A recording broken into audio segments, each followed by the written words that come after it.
चाकू से मारा गया है और सिर्फ एक वार किया गया है। बॉडी में और भी कहीं निशान नहीं दिख रहा,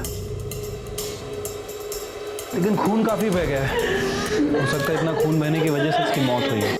मौत किस वजह से हुई तो पोस्टमार्टम के बाद ही पता चलेगा शिरके, क्योंकि चाकू के साथ साथ गले पर भी मुझे निशान दिख रहे हैं। बॉडी पोस्टमार्टम को भेज दो। ठीक है सर। एक काम करो, घर चेक करा व्यवस्थित, पड़ोसियों से भी बात करो, किसी ने कुछ देखा सुना।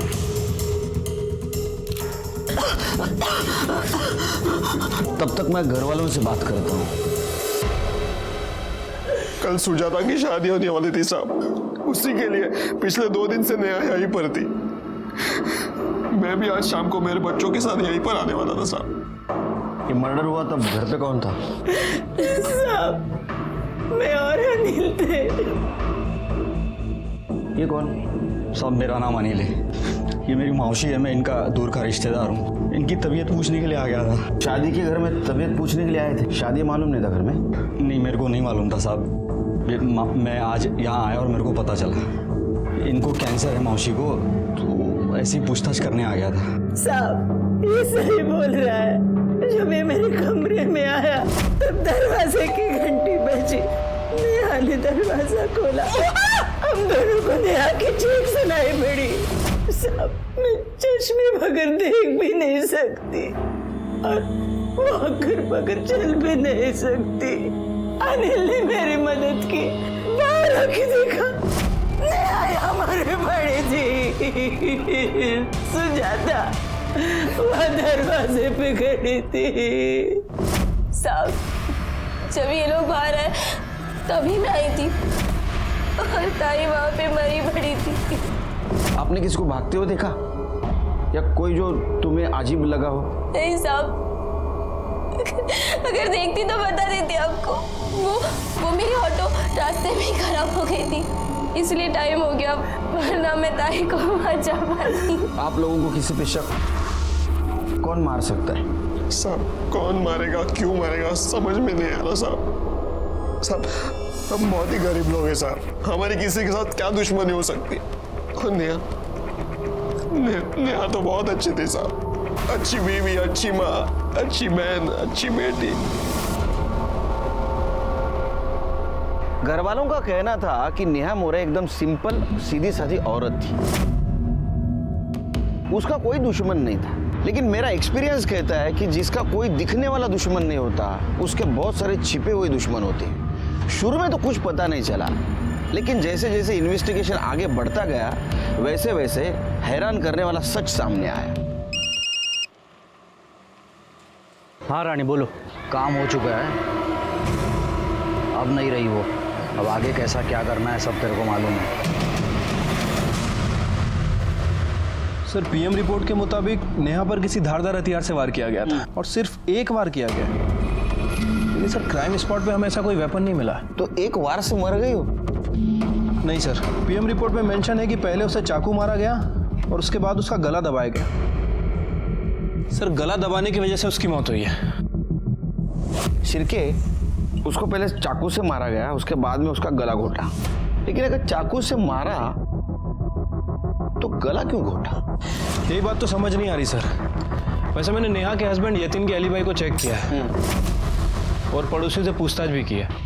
सर उनके मुताबिक जिस दिन नेहा का मर्डर हुआ, यतिन अपने बच्चों के साथ घर पर ही था और उसकी छोटी बहन सुजाता, उसके पास फ़ोन नहीं है, लेकिन जिस एरिया के सीसीटीवी फुटेज में वो कैप्चर हुई है जहाँ उसका ऑटो पंचर हुआ था, 10 मिनट बाद उसने दूसरा ऑटो लिया। सर इन दोनों के बयान के हिसाब से ये दोनों सच बोल रहे हैं। फिर कातिल कौन है? एक बात तो साफ है कि वो चोर नहीं था, क्योंकि शादी वाले घर से कोई चीज गायब नहीं हुई। सर वाशी से कोई मंगेश कुलकर्णी आए, वो अपनी बीवी की एनसी मांग रहा है। कौन है उसकी बीवी? नेहा मोरे। सर उसका कहना है कि कल भाईंदर में जो मर्डर हुआ वो उसकी बीवी नेहा कुलकर्णी है। क्या? हाँ सर।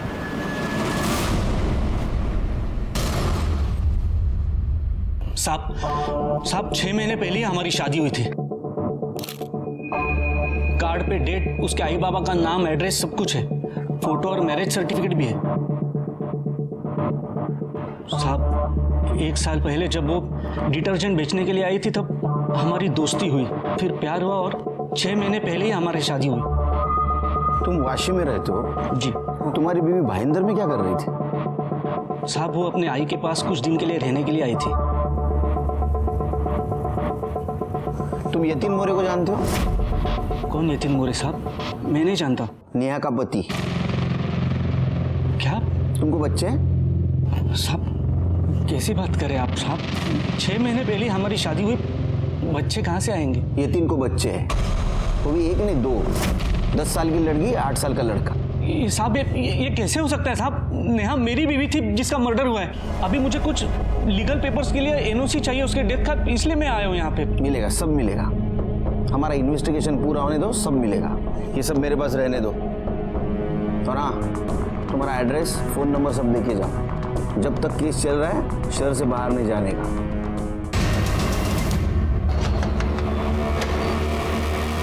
यतीन से बात करनी है। हाँ आइए। वैसे आप क्या कर रहे हैं यहाँ? वो जीजा जी ताई की अस्थियां लेकर नासिक जा रहे थे, इसलिए मैं बच्चों को लेने आ गई।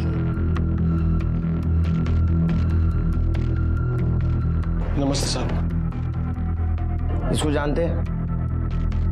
इसका नाम मंगेश कुलकर्णी है। इसका कहना है कि नेहा की इसके साथ शादी हुई थी 6 महीने पहले।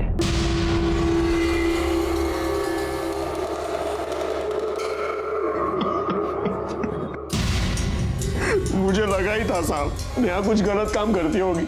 मतलब? साहब मेरी नौकरी चली गई थी साहब। नेहा सेल्स गर्ल का काम करती थी, हर घर जाकर डिटर्जेंट पाउडर बेचती थी और अच्छा पैसा कमाती थी साहब। तो इसमें गलत क्या है? साहब डिटर्जेंट पाउडर बेचकर कौन 35-40 हजार कमाता है साहब? साहब मैंने एक दिन मार्केट में एक आदमी को नेहा के ऊपर चिल्लाते हुए देखा था। जब नेहा को जाकर मैंने पूछा वो कौन था, तो वो बोली, कौन था वो आदमी? कौन? अच्छा वो, अरे वो मेरी सहेली का पति था, गणेश। कौन सी सहेली? प्रियंका है ना, तो क्या है ना कि प्रियंका का उसके साथ जमा नहीं, तो वो उसे छोड़ के चली गई। तो बस उसे लगा कि मुझे मालूम है, तो मुझसे पूछ रहा था। मार्केट में पूछ रहा था, वो भी इतना चिल्ला चिल्ला कर? अरे वो मेरे पे नहीं चिल्ला रहा था, वो तो प्रियंका पे चिल्ला रहा था, बोल रहा था किधर गई किधर गई। यही था वो?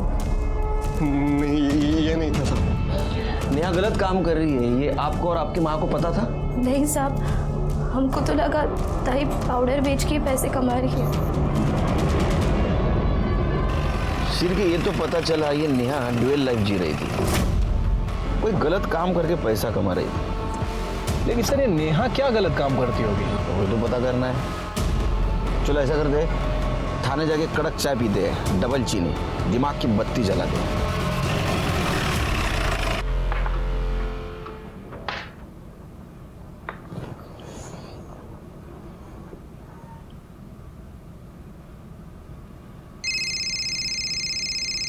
अरे बीवी है जासूस।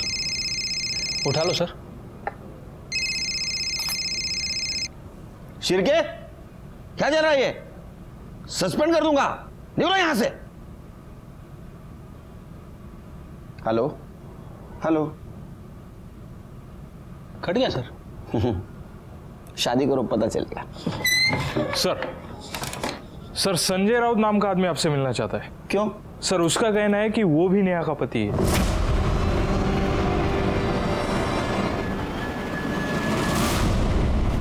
साहब ये नेहा पालघर में घर घर जाके डिटर्जेंट बेचती थी साहब, मेरे घर पे भी आती थी। उसने बताया उसकी माँ बहुत बीमार रहती है, इसलिए मेरे को उससे बहुत हमदर्दी होगी साहब। फिर साहब उससे प्यार हो गया और हम लोग ने शादी कर ली। फिर मेरे को बोल के गई थी कि उसकी माँ का ख्याल रखने उसके माँ के घर जा रही है। जब तक उससे फ़ोन पे बात हो रही थी तब तो मामला ठीक था साहब। फिर अचानक उसने फ़ोन उठाना बंद कर दिया। बाद में मैंने पता किया साहब, तो पता चला कि उसका मर्डर हो गया साहब। अब मेरे को कुछ लीगल काम है साहब, इसलिए उसके डेथ सर्टिफिकेट के लिए आपसे एनओसी चाहिए। नहीं मिलेगा, कुछ भी नहीं मिलेगा। इन्वेस्टिगेशन चालू है, बाद में सब कुछ। तुम्हारा फोन नंबर और एड्रेस देके जाओ, और केस जब तक चालू है ना, शहर से बाहर नहीं जाने का। चिरके, क्या? मुझे लगता है जिंदगी में पहली और आखिरी बार मैं चाय पीना भूल गया था। क्योंकि इस केस में एक से एक झटके लग रहे थे। क्योंकि अब संजय के बाद गणेश परब और सचिन पाटिल, इन दो आदमियों का आना और कहना हम नेहा मोरे के पति हैं और हमें उसके मौत की एनसी चाहिए। 4 आदमियों का आना और उनकी डिमांड और सबूत सेम होना, इससे मुझे यकीन हो गया था कि ये केस बहुत बड़े फ्रॉड का केस है। मैंने चारों को एक साथ बुलाया, लेकिन इस बार झटका खाने की बारी हमारी नहीं, उनकी थी। चलो साहब ने बुलाया। हाँ चलो। पहले साहब ने मेरे को बुलाया और पहले मैं आया। तो अभी मेरे को बुलाया ना, तो पहले मेरा मीटर। तेरा नाम लिया मैंने, तुम सबको एक साथ बुलाया। चलो। अरे वाह, आ गए तुम लोग। कुछ दिखाता हूं तुमको।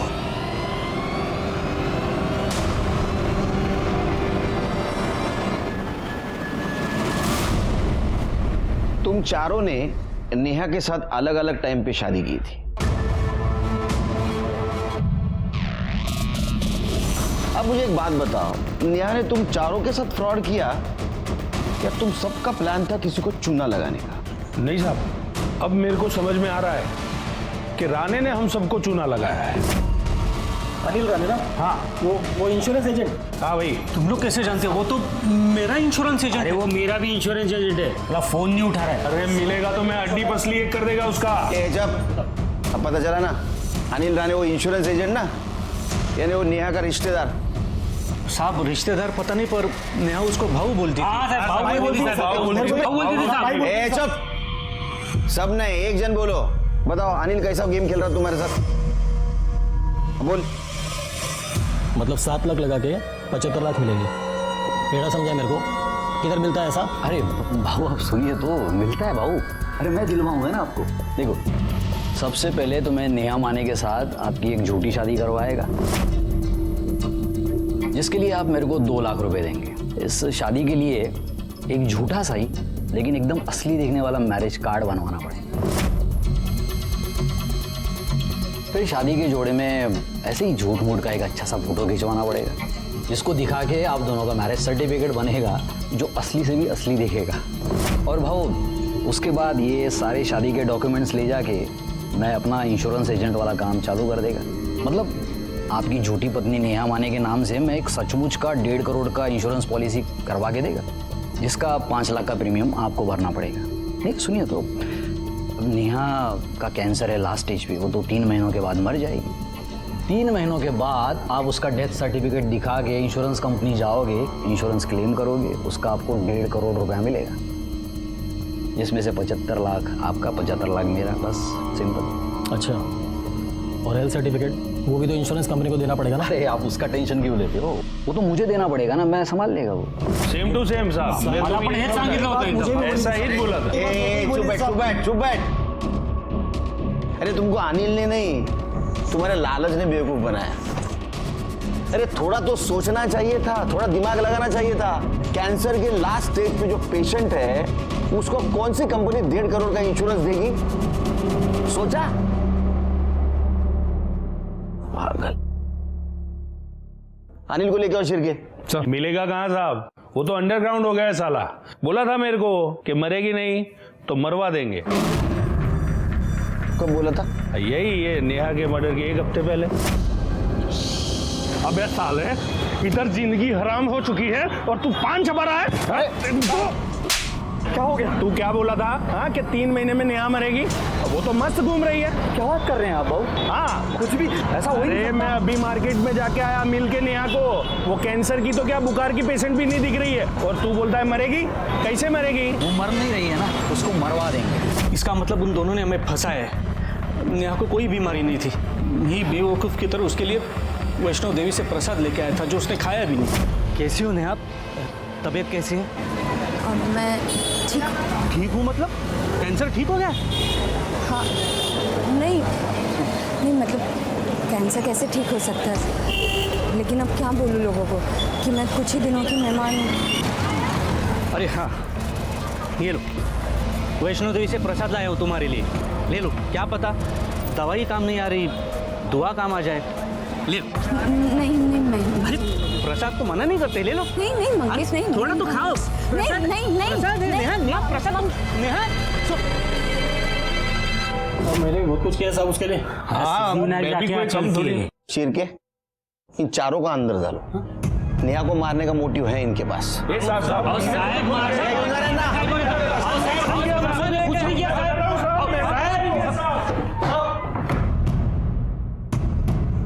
शिरके, हो सकता है ये अनिल ने प्रीमियम के पैसे लिए हो और वो भरे ना। ऐसा भी हो सकता है कि इंश्योरेंस फेक हो। एक काम करो, फिर भी इंश्योरेंस कंपनी को इन्फॉर्म कर दो कि ये चारों इंश्योरेंस फेक है। ठीक है सर। और ये अनिल को ढूंढ के निकालो। Okay sir. हमारे पास नेहा मर्डर केस में 6 सस्पेक्ट है और उनके पास मोटिव भी है, लेकिन इनके खिलाफ हमारे पास कोई ठोस सबूत नहीं है। सर हमने यतीन के पड़ोसियों से पूछताछ की तो पता चला कि यतीन बहुत गुस्से वाला आदमी है। साली 2 पैसे क्या कमाने लग गई, जबान लड़ा दी मेरे से, आंख दिखा दिया मेरे को। हाँ तुम्हें जो समझना समझो, लेकिन पैसे वापस रखो। नहीं मिलेंगे। आई के इलाज के लिए 1 रुपया नहीं दूंगा, समझी? बड़ा ज्यादा मच की ना तो अभी ठीक कर दूंगा तेरे को। मचोड़ा आप ठीक हो ना? आप ठीक हो ना?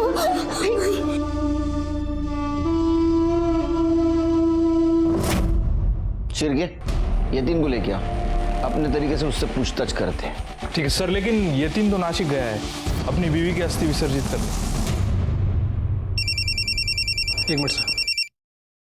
हेलो, क्या?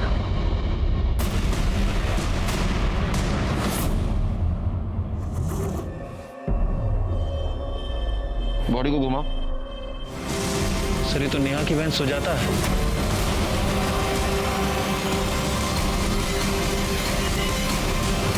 लेकिन ये इतने सुनसान जगह पे क्या कर रही थी शिरके? बैग चेक करो।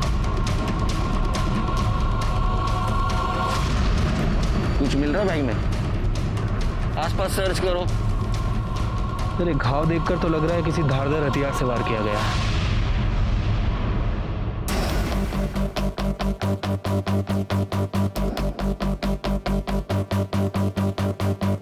सर ये फोन मिला है, टूटा हुआ है। दिखाओ।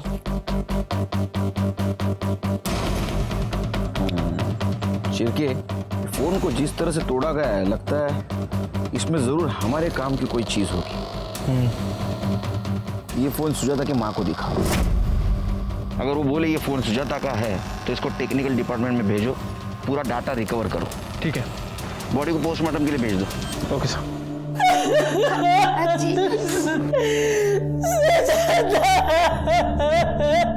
देखिए हम जानते हैं कि ये सही समय नहीं है आपसे बात करने का, फिर भी सुजाता के कातिल तक पहुंचने के लिए कुछ बातों का जानना जरूरी है। ये जो फोन है ये सुजाता का फोन था? हाँ साहब, ये फोन सुजाता का ही है। आई तू बोल। इस फोन में ऐसा क्या था कि जिसने भी सुजाता का मर्डर किया फोन को इतनी बुरी तरह से तोड़ा? कुछ पता है आपको? साहब मैं मेरा फोन भी ठीक से चला नहीं पाती हूँ, तो सुजाता के फोन के बारे में मुझे कैसे पता होगा? लेकिन साहब ये फोन नया है, कुछ दिन पहले ही सुजाता ने खरीदा था। अंकल, मौसी के फोन में बहुत सारी फोटो थी। आई वो दिन जब आजी ने मौसी के साथ फोटो ली थी वो भी थी उसमें, और जब मौसी हमें लेने आई थी तब मैंने और निखिल ने वो सब फोटो देखी थी। क्या देख रहे हो बेटा?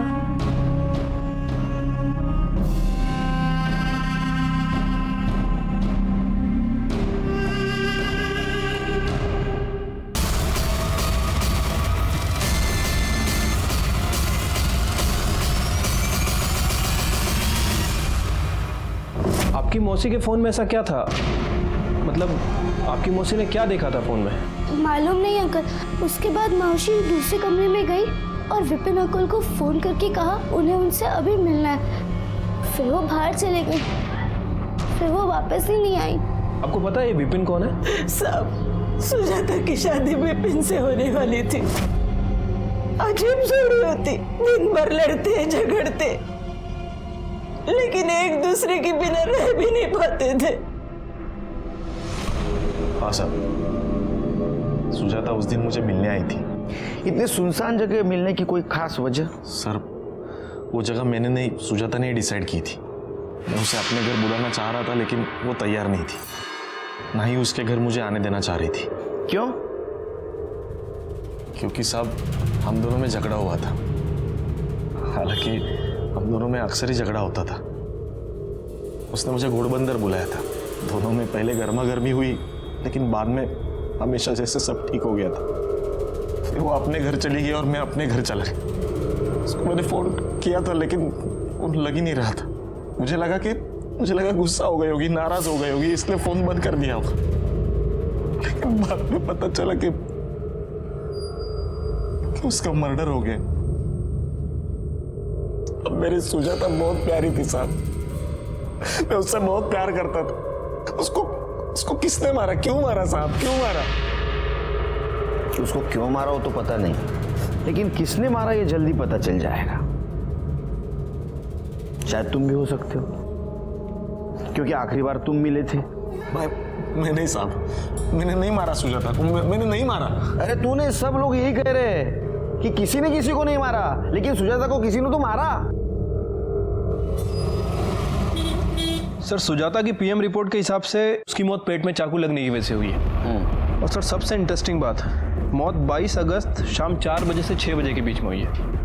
और यतीन के फोन रिकॉर्ड के हिसाब से उसी दिन उसी दौरान उसका फोन भी उस एरिया में एक्टिव था। और अभी? सर, अभी उसके घर पे। उठा के लाओ उसको। और ये सुजाता का मोबाइल डाटा रिकवर हुआ? अभी तक तो नहीं सर, लेकिन जल्दी रिकवर हो जाएगा। साहब, ये आप क्या बोल रहे हो साहब? मैं सुजाता को क्यों मारूंगा? क्योंकि तूने नेहा को मारा, और नेहा को मारते वक्त सुजाता ने देखा था, इसलिए तूने सुजाता को मारा। लेकिन साहब, जिस दिन सुजाता का खून हुआ मैं तो मुंबई में था ही नहीं। झूठ मत बोल, तेरा मोबाइल लोकेशन दिखा रहा है। सुजाता को मारा उस वक्त तू वहां था। और तेरे पड़ोसी ने भी बताया कि तू नेहा को मारपीट करता था। पैसे वापस रखो। नहीं मिलेंगे। आई के इलाज के लिए 1 रुपया नहीं दूंगा, समझिए। तेरे को शक था कि नेहा का किधर बाहर अफेयर है? अच्छा, वो? अरे वो मेरी सहेली का पति था, गणेश। इसलिए तूने उसको मारा, और नेहा को मारते वक्त सुजाता ने देखा, इसलिए तूने सुजाता को भी मारा। साहब, मैं मानता हूँ मुझे बहुत जल्दी गुस्सा आता था, और मैंने नेहा के ऊपर बहुत बार हाथ भी उठाया, उसके ऊपर शक किया, लेकिन मैं उसको बहुत चाहता भी था। उसकी अस्थि विसर्जन करने में नासिक जा रहा था साहब, लेकिन बस को आने में 1 और घंटा था, इसलिए मैं बियर पीने चला गया। यकीन करो साहब, मैंने किसी को नहीं मारा, सच बोल रहा हूँ। जब तक तू बोल रहा है सच है, ये साबित नहीं होता, यही रहेगा।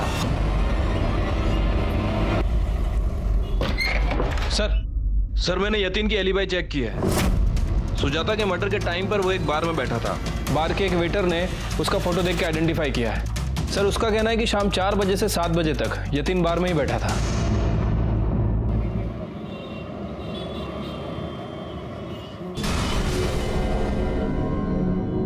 क्या राणे साहब, किधर हो आजकल? दिखते नहीं हो, कुठे आहे तुम्ही? अरे एक रिश्तेदार की तबीयत खराब हो गई थी, उधर ही है।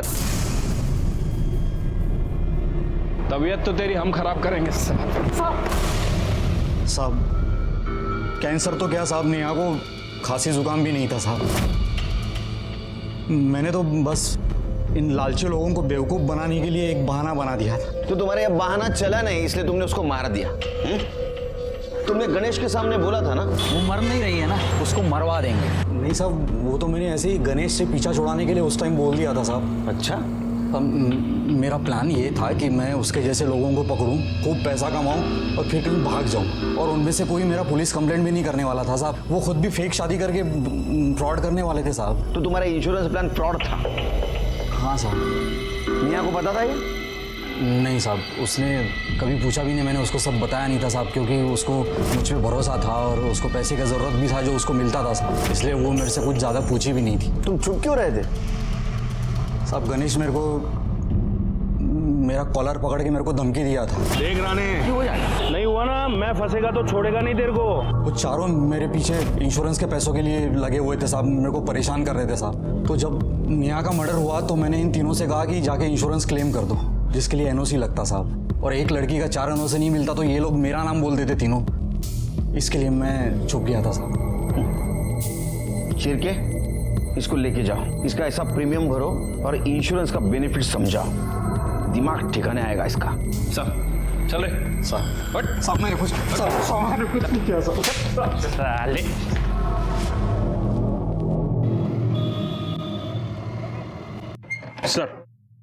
सर सुजाता के फोन का डाटा रिकवर हो गया है, ये रहा। लगाओ शिरके, 20 अगस्त के पहले वाला फुटेज दिखाओ।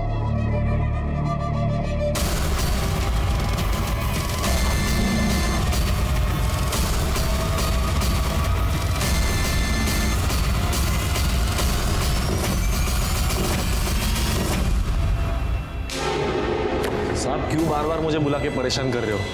इससे तो अच्छा होगा कि आप उसका पता लगा लो खूनी का। बैठो बैठो बैठो। ढूंढ लिया शिरके, किसको ढूंढ लिया दिखा।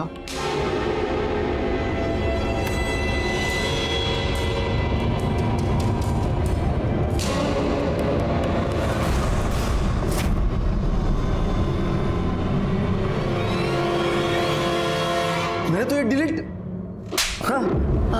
चल आधा सच उगल दिया, अभी पूरा सच उगल। शिरके, कितना घंटा व्यायाम करते हो तुम? 2 घंटा सर। 2 घंटा बहुत मारेगा। बोलो बोलो। साहब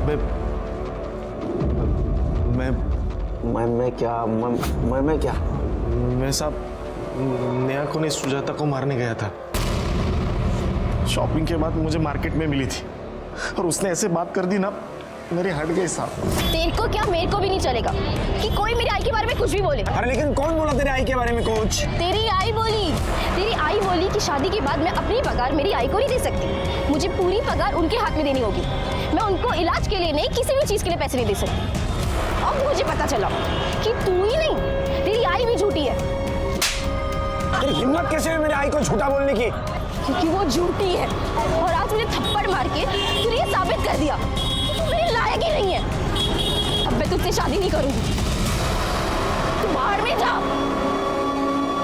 मार्केट में उसने मेरी बेइज्जती की थी साहब, अभी मैंने सोच लिया अगर इसने मेरे साथ शादी नहीं की ना तो मैं इसकी शादी किसी और के साथ नहीं होने दूंगा। इसके बाद वो घर चली गई, मैं बाइक से 15 मिनट के बाद उसके घर चला गया। मेरे डोरबेल बजा, मुझे पता था घर पे कोई नहीं है और उसकी माँ तो दरवाजा खोल ही नहीं सकती, लेकिन मुझे पता नहीं था साहब कि नेहा घर पे है। उसने दरवाजा खोला और मैंने चाकू मार दिया साहब।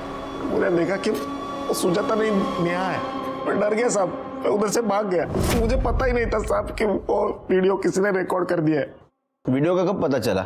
सुजाता ने दिखाया था मुझे। ये क्या है? हाँ, तुमने मेरी बहन को मारा? देख सुजाता, ये गलती से हुआ था, मैंने जानबूझ के नहीं मारा, गलती से मर गई हूँ। देख मुझे ये दे दे। नहीं, मैं ये तुम्हें नहीं दूंगी। मैं माफी मांगता हूँ, दे दे मुझे। नहीं दूंगी। सुन मेरी बात सुजाता। ये सीधा पुलिस के पास जाएगा। मुझे ब्लैकमेल कर रही थी साहब, इसलिए मैंने उसको भी मार दी। पवार घेऊन जायला लोट। शिरके सर, इसका हिसाब तो हो गया और एक हिसाब बाकी है।